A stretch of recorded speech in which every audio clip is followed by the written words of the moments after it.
سحری اور افطار کا بیان۔ حدیث مبارکہ ہے بخاری شریف میں، اللہ کے رسول صلی اللہ علیہ وسلم نے ارشاد فرمایا سحری کھاؤ کہ سحری کھانے میں برکت ہے۔ کہاوت ہوتی ہے آم کے آم گٹھلیوں کے دام، کھانا بھی ہے اور ساتھ میں برکت بھی ہے، ثواب بھی ہے، اللہ کی رضا بھی ہے۔ مسلم شریف میں اللہ کے رسول صلی اللہ علیہ وسلم نے ارشاد فرمایا ہمارے اور اہل کتاب کے روزوں میں فرق سحری کا لقمہ ہے۔ روزہ ہر امت پر اور ہر مذہب کے اندر اور ہر دھرم میں پایا جاتا ہے، کوئی اس کو اپاس کہتا ہے، کوئی فاسٹنگ کہتا ہے، کوئی روزہ کہتا ہے، لیکن خاص ہمارے روزے کی خصوصیت یہ ہے کہ اس میں سحری یہ رکھی گئی ہے اور پہلے کی امتوں میں سحری نہیں تھی۔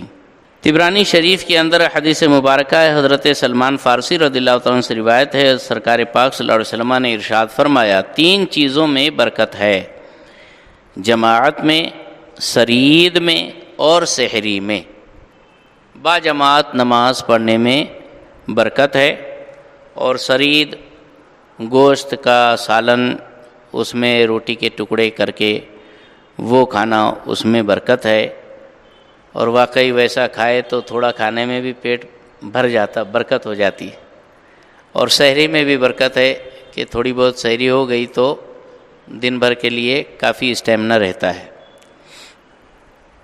اگلی حدیث مبارکہ ہے کہ طبرانی اوسط میں، ابن حبان صحیح میں ابن عمر رضی اللہ عنہما سے راوی ہے کہ اللہ کے رسول صلی اللہ علیہ وسلم نے ارشاد فرمایا اللہ عز و جل اور اس کے فرشتے سحری کھانے والوں پر درود بھیجتے ہیں۔ ماشاءاللہ۔ اگلی حدیث مبارکہ ہے حضور پاک صلی اللہ علیہ وسلم نے ارشاد فرمایا سحری کھانے سے دن کے روزے میں استعانت کرو، سحری کھا کر دن میں روزہ رکھنے میں مدد حاصل کرو، اور قیلولہ سے رات کے قیام پر، کہ دوپہر میں تھوڑا سا سو گئے تو رات میں عبادت کرنے میں طاقت آتی ہے۔ اگلی حدیث مبارکہ ہے حضور پاک صلی اللہ علیہ وسلم کی خدمت میں ایک صحابی حاضر ہوئے اور حضور پاک صلی اللہ علیہ وسلم سحری تناول فرما رہے تھے، تو آقا حضور پاک صلی اللہ علیہ وسلم نے ارشاد فرمایا یہ برکت ہے کہ اللہ تعالیٰ نے تمہیں دی تو اسے نہ چھوڑنا، سحری نہیں چھوڑنا چاہیے۔ اگلی حدیث مبارکہ ہے اللہ کے رسول صلی اللہ علیہ وسلم ارشاد فرماتے ہمیشہ لوگ خیر کے ساتھ رہیں گے جب تک افطار میں جلدی کریں گے۔ افطار میں جلدی کرنا چاہیے، جیسے ہی غروب آفتاب ہو اور یقین کامل ہو جائے کہ سورج واقعی ڈوب چکا تو پھر جلدی سے جلدی افطار کرنا چاہیے۔ اب یہ کہ بھئی عین غروب آفتاب کا ٹائم جو ٹائم ٹیبل کے اندر بتایا گیا یا جو اپلیکیشن میں آتا ہے تو ایسا آپ کریں تو کوئی ضروری نہیں کہ وہ اپلیکیشن بالکل حق الیقین صحیح درست ہے، کچھ نہ کچھ 1-2 منٹ کا ادھر ادھر ہیر پھیر ہو سکتا ہے، آپ کی گھڑی کا ہیر پھیر ہو سکتا ہے، آپ کی سمجھ کا ہیر پھیر ہو سکتا ہے، آپ کی نگاہوں کا ہیر پھیر ہو سکتا ہے۔ اس کے لیے 3 منٹ اگر احتیاط کرتے ہیں تو زیادہ ہی بہتر ہے، بلکہ سرکار اعلی حضرت رضی اللہ تعالیٰ عنہ افطار میں بھی 10 منٹ کا احتیاط کرتے تھے، 10 منٹ کا احتیاط، یہاں تو 3 منٹ میں ہی بوال مچ جاتا ہے۔ اگلی حدیث مبارکہ ہے حضرت سلمان ابن عامر رضی اللہ تعالیٰ عنہ راوی ہے، حضور اقدس صلی اللہ علیہ وسلم فرماتے ہیں جب تم میں سے کوئی روزہ افطار کرے تو کھجور یا چھہارے سے افطار کرے کہ وہ برکت ہے۔ کھجور یعنی گیلی کھجور، چھہارا یعنی سوکھی کھجور، اس سے افطار کرے، اور اگر یہ نہیں میسر ہے، یہ نہ ملے تو پانی سے، کہ وہ پاک کرنے والا ہے، تو پانی سے بھی افطار ہو سکتی ہے۔ اگلی حدیث مبارکہ ہے ترمذی شریف میں حضرت انس رضی اللہ تعالیٰ عنہ سے روایت ہے حضور پاک صلی اللہ علیہ وسلم نماز سے پہلے تر کھجوروں سے روزہ افطار فرماتے، تر کھجوریں نہ ہوتی تو چند خشک کھجوروں سے، گلی کھجور اگر مل گئی تو بہت اچھی بات ہے، نہیں تو سوکھی کھجور سے، اور اگر یہ بھی نہ ہوتی تو چند چلو پانی پیتے۔ حضور نے پانی پی کر بھی افطار فرمایا ہے۔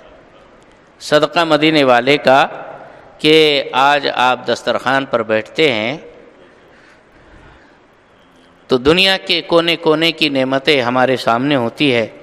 اللہ تعالی ہر دانے کا شکر ادا کرنے اور حق ادا کرنے کی ہمیں توفیق عطا فرمائے۔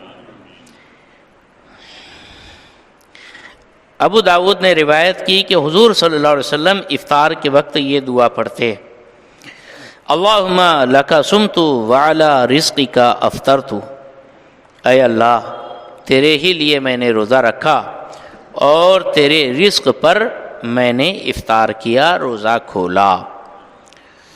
اگلی حدیث مبارکہ ہے، حضور پاک صلی اللہ علیہ وسلم نے ارشاد فرمایا: جو روزے دار کا روزہ افطار کرائے یا غازی کا سامان کر دے تو اسے بھی اتنا ہی ثواب ملے گا۔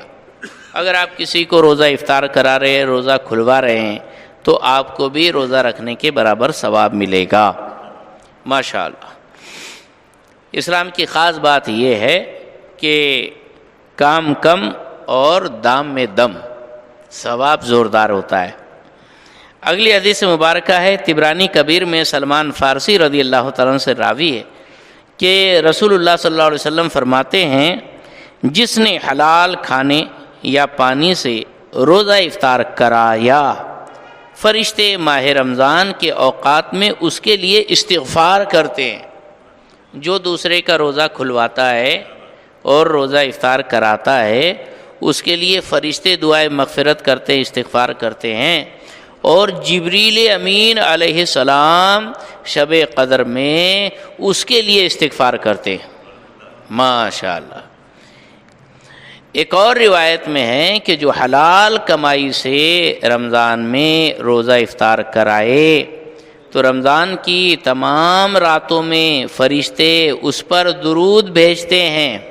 فرشتوں کا درود یعنی دعائے نزول رحمت، رحمت نازل ہونے یعنی خوشحالی عطا ہونے کی دعا کرتے ہیں، اور شب قدر میں جبریل امین علیہ السلام اس سے مصافحہ کرتے ہیں۔ ماشاءاللہ۔ تو اب افطار کرانے کے لیے آپ اگر فروٹ دیتے ہیں، کھجور دیتے ہیں یا کچھ اور چیز دیتے ہیں، یہ تو افطار کرانا ہوا ہی۔ باقی جو انتظام کرنے کے لیے جیسے نوجوان بچے جو باقاعدہ دسترخوان لگاتے ہیں، فروٹ کاٹ کر پیش کرتے ہیں، پانی وغیرہ کا انتظام کرتے ہیں، ان کو بھی وہ پورا ثواب ملے گا۔ کیا بات ہے، ماشاءاللہ۔ اور ایک روایت میں ہے جو روزہ دار کو پانی پلائے گا، اللہ تعالیٰ اسے میرے حوض سے پانی پلائے گا کہ جنت میں داخل ہونے تک پیاسا نہ ہوگا۔ سبحان اللہ۔ تو یہ بھی شان کہ ماشاءاللہ روزے دار کو پانی پلانا، افطاری کے وقت روزے کی حالت میں پلائیں گے تو بہت گناہ ملے گا۔ اللہ تبارک و تعالی ہم سب کو خیر و برکت سے مالا مال فرمائے۔